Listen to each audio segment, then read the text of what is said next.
यदि आप संतों के सानिध्य में चलकर सदगुरु की सदयुक्ति को सीख कर नित्य प्रति सत्संग करते रहेंगे तो आपका समस्त बिगड़ा हुआ कार्य बन जाएगा।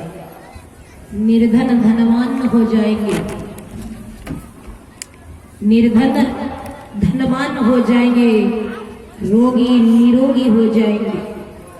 पर संतों के सानिध्य में जब जाएंगे तब ऐसा होगा।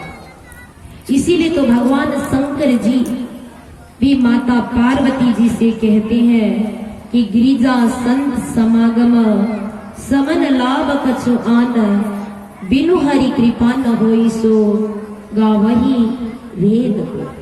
हे उमा, हे पार्वती, संसार में सबसे कहीं अधिक लाभ है तो वह सत्संग में।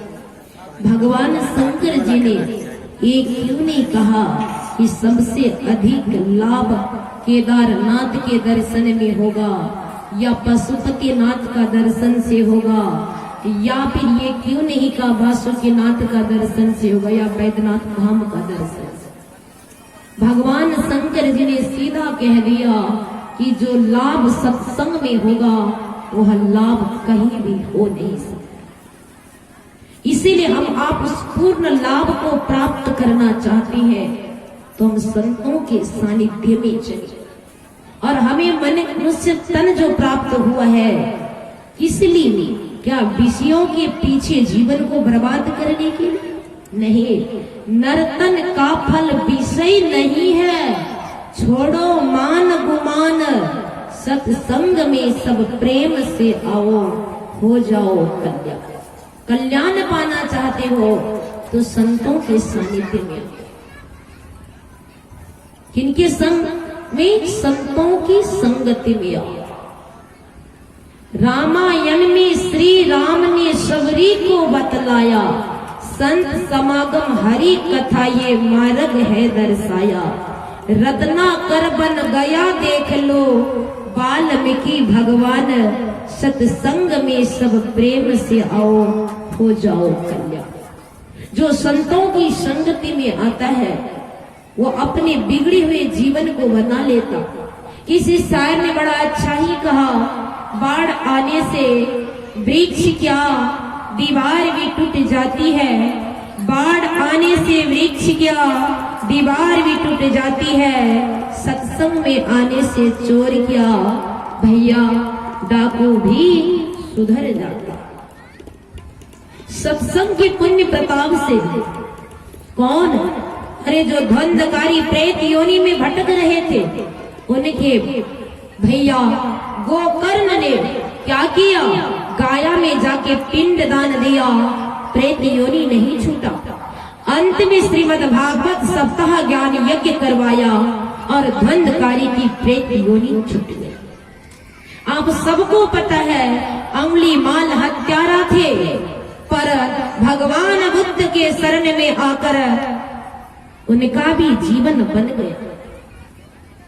रत्नकार डाकू थे, संतों के सानिध्य में आया और ब्रह्म ऋषि हो गया। जो भी अपने बिगड़े हुए जीवन को बनाया है, आध्यात्मिक जगत के इतिहास में यदि अपने नाम को अमर किया है तो इसी सत्संग के माध्यम से। इसीलिए तो कहते हैं माता बहनों तुम भी हिलमिल सत्संग में आओ। किनमें? सत्संग में आओ। और क्या होता? संत सरोवर गंगा जल में डुबकी जरा लगाओ, सत्संगत में होता है सब जीवों का कल्याण। सभी जीवों का कल्याण कहीं होता है तो सत्संग में। जब सत्संग में आएंगे तभी तो कल्याण होगा। हम सत्संग में आना ही नहीं चाहते, इसीलिए तो कहते लोगवा आवे ना सत्संग में कैसे सुधरे। बिन सत्संग ज्ञान न होवे, कर ले जतन हजार।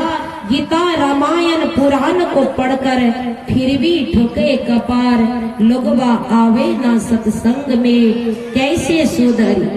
खैनी खाए बीड़ी पिए और खाए ला जरदा, नेक काम कबहू न कैलो कैसे होवे मर्दा। लोगवा आवे ना सत्संग में कैसे सुधरे।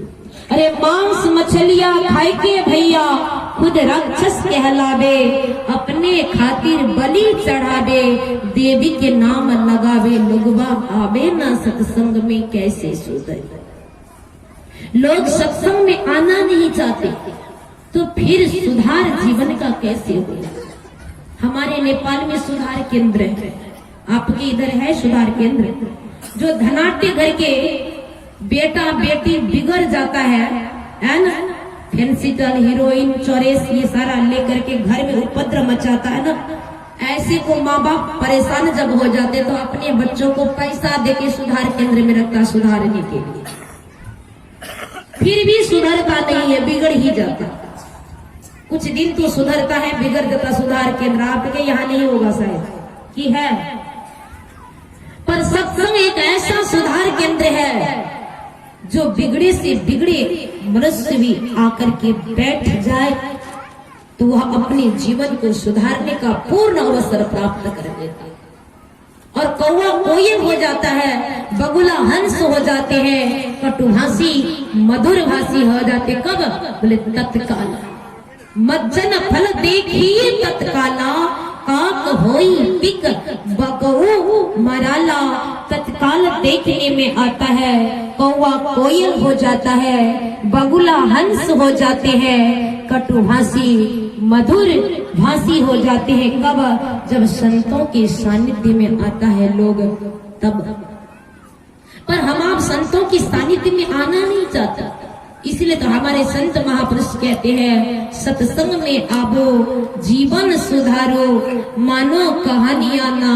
अरे भैया ऐसन समैया ना पैबा, मानो मानो वचनिया ना।